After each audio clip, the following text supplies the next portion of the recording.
അല്ലാഹുവിന്റെ റസൂലേ എന്താണ് ഹാലെന്ന് പറഞ്ഞാൽ, എന്താണ് മുർത്തഹീറെന്ന് പറഞ്ഞാൽ ഒന്നറിയിച്ചു നൽകുമോ ഹബീബേ, ഒന്ന് പറഞ്ഞു തരുമോ ഹബീബേ? അയ്യായിലുള്ള പ്രിയപ്പെട്ട മുസ്ലിമത്തെ പഠിച്ചു വെക്കേണ്ട വചനമാണ്. അല്ലാഹുവിന്റെ റസൂൽ പറയുകയാണ്, ഇദാ ഖതമ ഖതമത ഇസ്തഅനഫ ഖതമതൻ ഉഖറാ.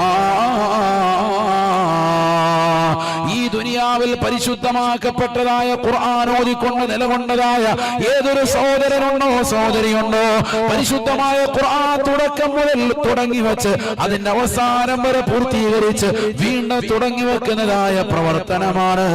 ഇത് അല്ലാഹുവിന് ഏറ്റവും ഇഷ്ടപ്പെട്ട അമലാണ് എന്ന് നബിയുനാ റസൂലുള്ളാഹി. അയ്യായിലുള്ള പ്രിയ